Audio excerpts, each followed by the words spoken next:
सहनाववतु सहनौ भुनक्तु सह वीर्यं करवावहै तेजस्विनावधीतमस्तु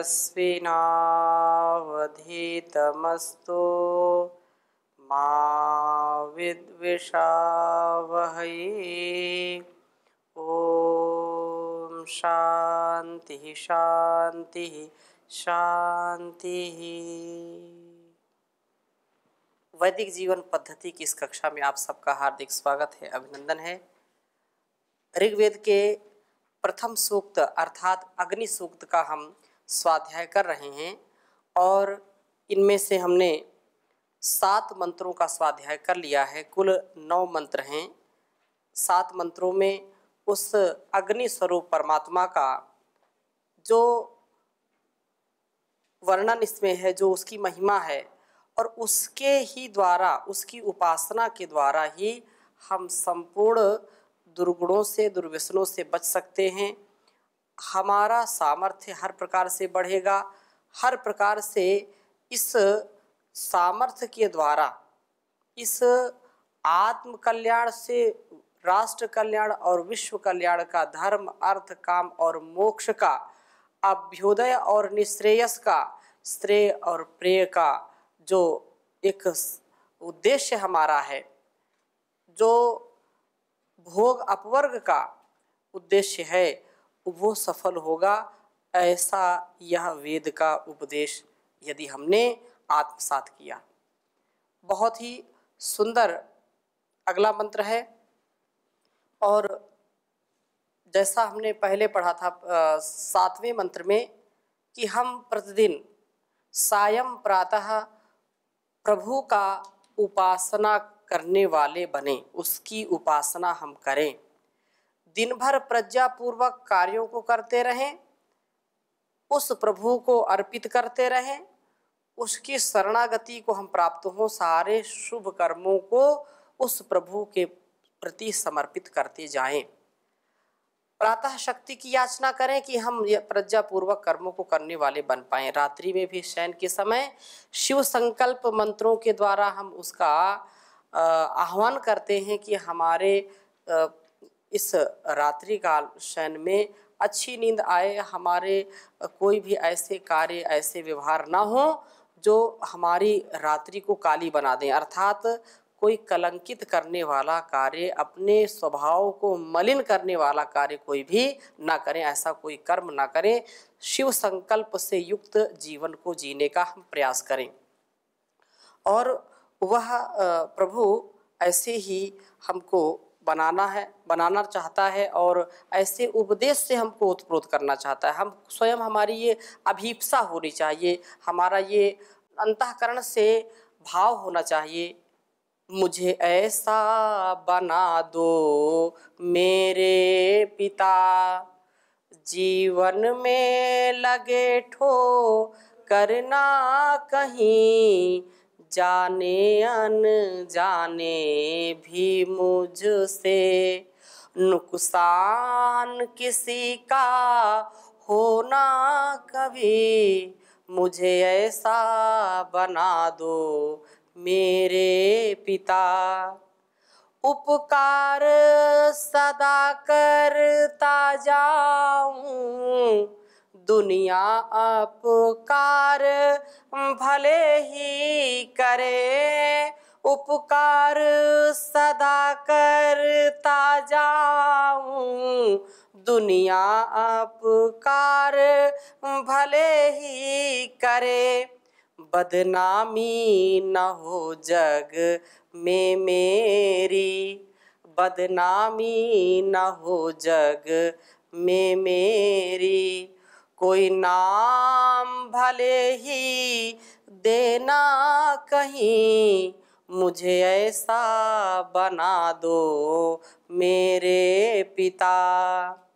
जो तेरा बनकर रहता है, कांटों में फूल सा खिलता है जो तेरा बनकर रहता है, कांटों में फूल सा खिलता है, कितने ही कांटे पाँवों चुभे, कितने ही कांटे पाँवों चुभे, पर फूल भी हों कांटे ना कहीं, मुझे ऐसा बना दो मेरे पिता। जीवन में लगे ठो करना कहीं, मुझे ऐसा बना दो मेरे पिता। तू ही बस मेरा ऐसा है, दुख में भी साथ नहीं त्यजता। तू ही बस मेरा ऐसा है, दुख भी में साथ नहीं त्यजता। दुनिया मुझे प्यार करे ना करे, दुनिया मुझे प्यार करे ना करे, खोऊं तेरा भी न प्यार कहीं, मुझे ऐसा बना दो मेरे पिता। मन हो मधुपूर्ण कलश मेरा, आँखों से ज्योति छलकती हो। मन हो मधुपूर्ण कलश मेरा, आँखों से ज्योति छलकती हो। तुमसे मधु ऐसा पीने को, तुमसे मधु ऐसा पीने को, जागत ही रहूं सोऊं ना कभी, जागत ही रहूं सोऊं ना कहीं, मुझे ऐसा बना दो मेरे पिता। मैं क्या हूँ राह मेरी क्या है, यह सत्य सदा मैं समझ सकूं। मैं क्या हूँ राह मेरी क्या है, यह सत्य सदा मैं समझ सकूं। इस राह पे चलते चलते कभी, इस राह पे चलते चलते कभी, मेरे पाँव थके ना रुके ना कहीं, मुझे ऐसा बना दो मेरे पिता। जीवन में लगे ठोकर ना कहीं, जाने अनजाने भी मुझसे नुकसान किसी का होना कहीं, मुझे ऐसा बना दो मेरे पिता। तो उस पिता कि जब हम स्तुति करेंगे, प्रार्थना करेंगे, उपासना करेंगे, उसकी आज्ञा का पालन करेंगे, तो निश्चित रूप से हमारा जीवन प्रभु दर्शन का अधिकारी हो जाएगा। प्रभु दर्शन की जो पिपासा है, प्रभु दर्शन, प्रभु की अनुभूति का जो भाव है, वह उसकी आज्ञा का पालन जब तक हम नहीं करेंगे तब तक वो संभव नहीं है। हम उसकी आज्ञा के जब पालक बन जाएंगे, आज्ञा में उसके चलेंगे, तो हमारा सामर्थ्य बढ़ता जाएगा और एक ना एक दिन उसकी हमको अनुभूति जरूर होगी, एक ना एक दिन इस लक्ष्य की प्राप्ति जरूर होगी। तो 8वें मंत्र का स्वाध्याय आज हम करेंगे और बहुत ही सुंदर मंत्र है। राजन्तम ध्वराणाम गोपामृतस्य दीदिविम वर्धमानम स्वेदमे। मैं लिख देता हूं इसको। राजन्तम ध्वराणाम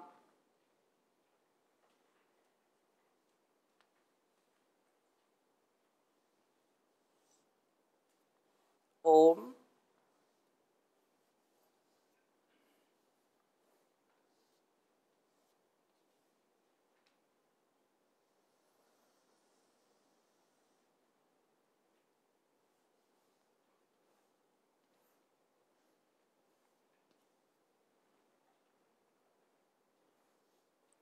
राजंत राजंतमध्वराणाम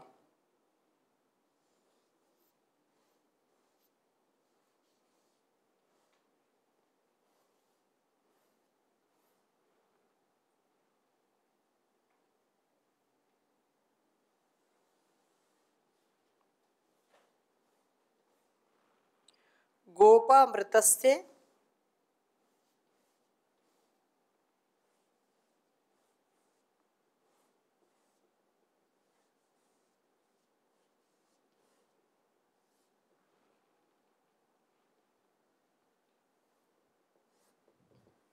दिव्यम गोपामृतस्य दिव्यम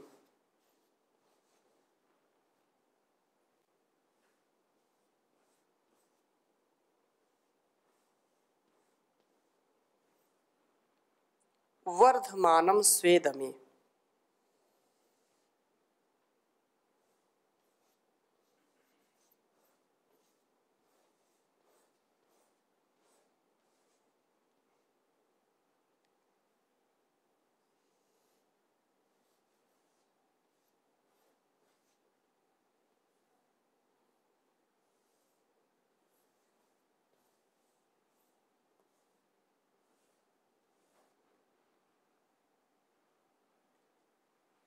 उच्चारण एक बार करेंगे।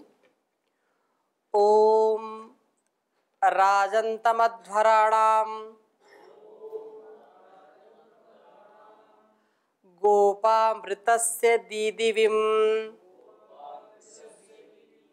वर्धमानं स्वेदमे। ओम राजंतमध्वराणाम गोपामृतस्य दीदिविम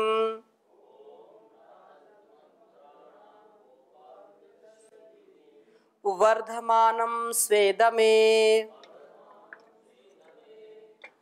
अब इसका हम अर्थ समझने का प्रयास करते हैं। कहा कि राजंतम, जैसे पहले मंत्र में जो हमने पढ़ा था, इसके पहले वाला मंत्र, उसमें क्या कहा था कि प्रतिदिन प्रातः और सायं उस प्रभु के समीप उपस्थित होने से हम प्रभु के दर्शन के अधिकारी बन जाते हैं, उसके दर्शन के योग्य बनेंगे और देखेंगे कि वे प्रभु राजंतम। राजरी दीप्तौ धातु है राजंतम, वो देदीप्यमान है। वह देदीप्यमान प्रभु जो चारों ओर से इस सृष्टि को भी प्रकाशित कर रहे हैं, हमारी दृष्टि में भी जिसने प्रकाश दिया है, जिसके कारण हम देख पा रहे हैं, संसार की सभी वस्तुओं का हम अनुभव कर पा रहे हैं। उस आदित्य वर्ण, जो आदित्य वर्ण है, सहस्त्रों सूर्यों की दीप्ति के समान उनकी दीप्ति है, जो प्रकाशकों का भी प्रकाशक है।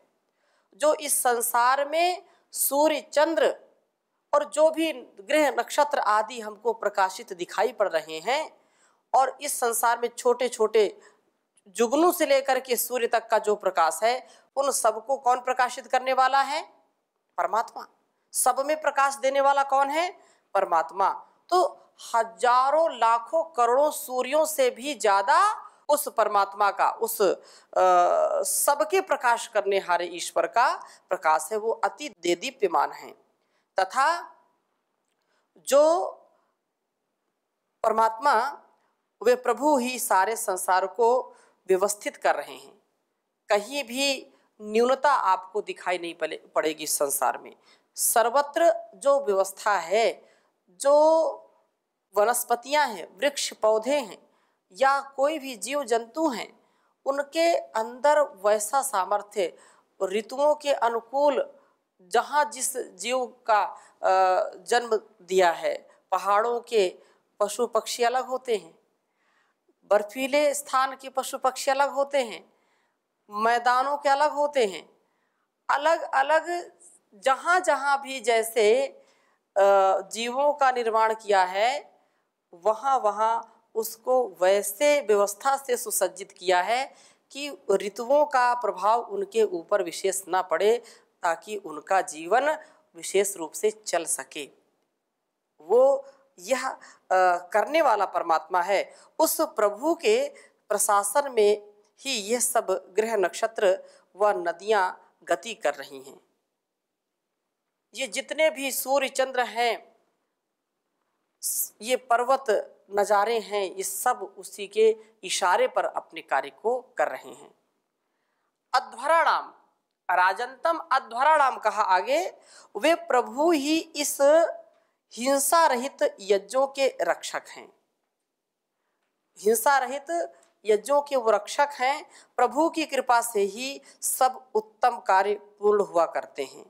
विजय मात्र उस प्रभु की कृपा का ही परिणाम है। जो भी शुभ इस संसार में है वह ईश्वर की ही देन है, ईश्वर की ही कृपा से होता है। और जो जहाँ पर हमको असंतुलन दृष्टिगोचर होता है, जहाँ पर अव्यवस्था दृष्टिगोचर होती है, वहाँ पर हमारा उत्तरदायित्व है।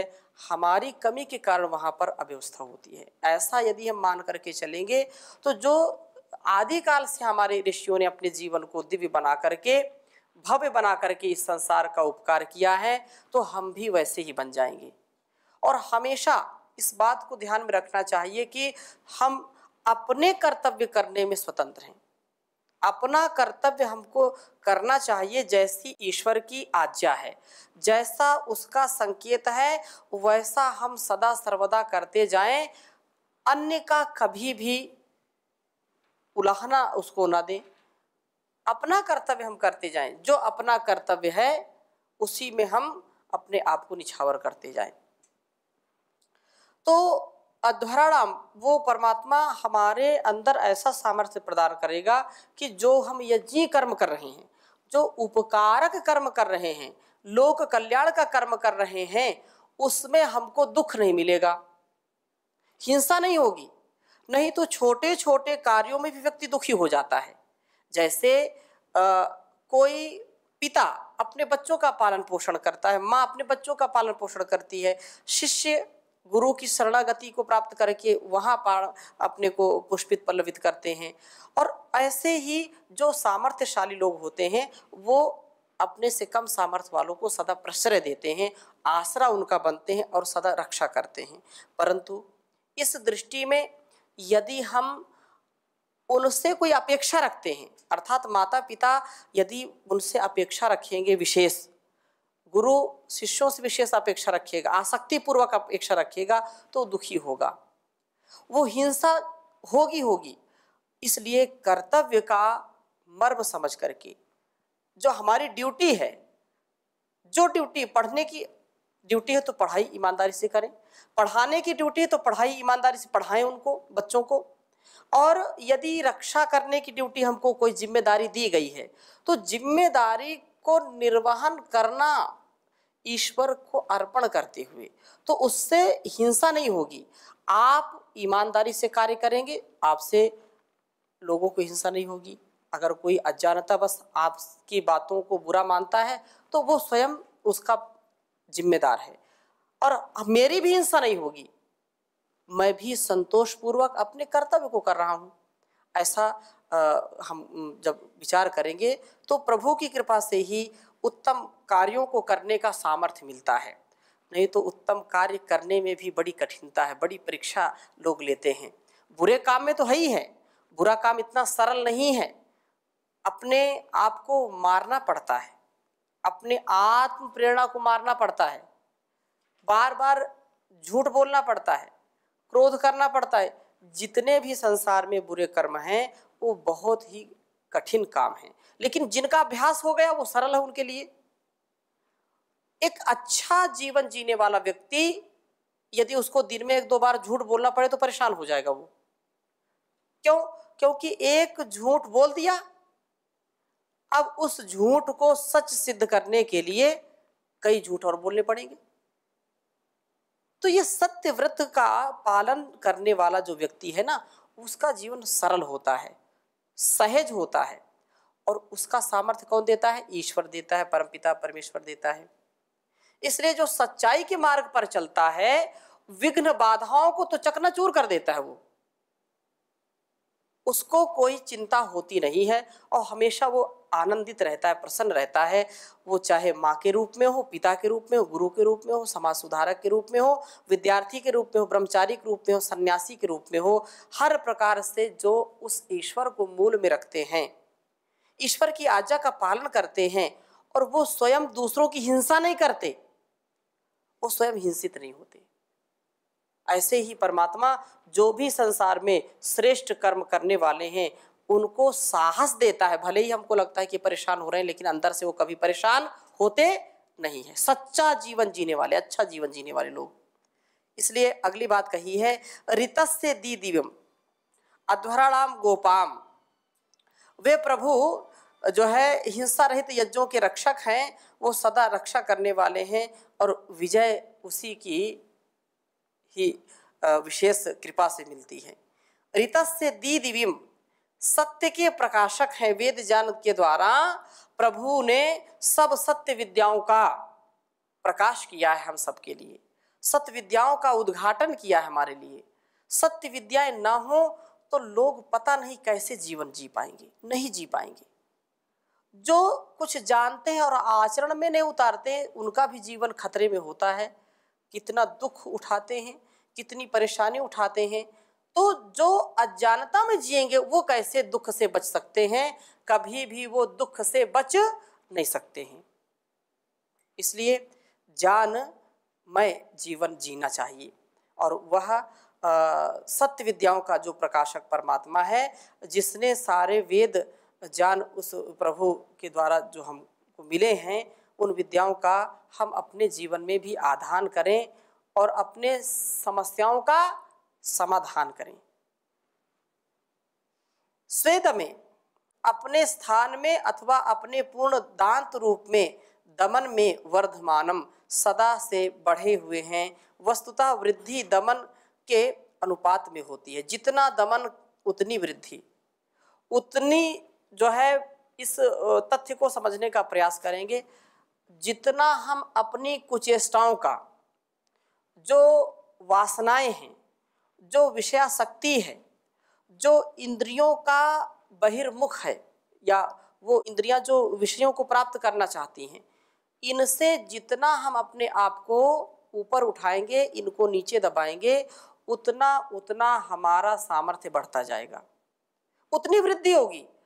आध्यात्म जीवन में जो लोग आगे बढ़ना चाहते हैं, तो उनके लिए नितांत आवश्यक है कि वो छल कपट, ईर्ष्या, द्वेष, या किसी से वैर भाव, किसी से बार बार झगड़ना, किसी पर बार बार क्रोध करना, यदि ऐसा कोई करेगा तो वो आध्यात्म मार्ग में आगे नहीं बढ़ सकता है। इस ब्रह्म विद्या को, आत्मविद्या को प्राप्त नहीं कर सकता है। यदि ब्रह्म का साक्षात्कार करना है, ब्रह्म का अनुभव करना है, आत्म साक्षात्कार करना है, आत्म अनुकूल आचरण करना है, तो हमको हिंसा से रहित होना पड़ेगा, जो इस वेद मंत्र में कहा है, राजंतम अध्वराणाम। यदि उन्नति चाहते हैं, आत्मिक उन्नति चाहते हैं, तो हिंसा से हमको रहित होना पड़ेगा। सामाजिक उन्नति भी इसी प्रकार से है कि जो उन्नत जीवन, जिनका उन्नत समाज में प्रतिष्ठा है, तो उनको हिंसा रहित कार्य करना पड़ेगा। कुछ लोग बोलते नहीं, हिंसा खूब करो, दबा के रखो दूसरों को। तो दूसरों को दबाना नहीं है, जो अत्याचारी हैं, जो इस समाज में अव्यवस्था फैलाते हैं, अनुशासनहीनता फैलाते हैं, उनके प्रति हमको सुशासन कायम करने के लिए, सुशासन व्यवस्थित करने के लिए उनको दंड देना उचित है। कहते हैं वैदिकी हिंसा हिंसा न भवति। एक व्यक्ति यदि ऐसा है जो पूरे समाज को दूषित कर रहा है, तो शठे शाठ्यम समाचरित, टिट फॉर टैट, जो जैसा करता है जैसे को तैसा ऐसा व्यवहार करेंगे। लेकिन यदि वास्तव में हम सच्चे मार्ग के जो है अनुयायी हैं, सच्चे पथ के अनुयायी हैं, तो हम बहुत सोच विचार करके इस कार्य को करें कि एक भी बार हमसे हिंसा न हो। हम इन इंद्रियों को वश में करते हैं, मन का दमन करते हैं और वृद्धि को प्राप्त करते हैं। प्रभु में दमन की पराकाष्ठा है, अतः वृद्धि का भी वहाँ चरम सीमा है। दमन करता है, कितना हम उसको कितना सुनाते हैं। हमको सब कुछ देता है, लेकिन लोग कितना उसको सुनाते, लेकिन वो कभी अपने उसको लेता नहीं कि स्वभाव में इसने मुझको गाली दी, इसने मेरी पूजा नहीं की, इसने मेरा सम्मान नहीं किया। अब कभी ऐसा वो विचारता नहीं है, कभी ऐसा मन में उसके नहीं आता है, या ऐसा कहें कि कभी भी उसको इसकी अपेक्षा नहीं रहती है। तो वो सदा बढ़े हुए हैं और सबको श्रेष्ठ जनों को बढ़ाने वाले हैं। प्रभु में दमन की पराकाष्ठा है। प्रभु को इस रूप में देख करके स्तोता को भी ध्यान आता है कि वह भी ऐसा करे, जान से दे दीप्यमान बनने का प्रयत्न करे, अपने जीवन को नियमित बनाए, उसका जीवन सदा यज्ञमय हो, सदा सत्य के प्रकाश को देखने के लिए प्रयत्नशील हो। मन व इंद्रियां जो है दमन करके शारीरिक और मानसिक शक्ति को बढ़ाने वाला होना चाहिए, वृद्धि करने वाला होना चाहिए। तो इस मंत्र में उस परमात्मा के प्रति यही कि प्रभु दे दीप्यमान यज्ञों के रक्षक, जो ऋत के प्रकाशक तथा सदा से बढ़े हुए हैं, हम भी अपने जीवन को इसी प्रकार से बनाने का प्रयास करें।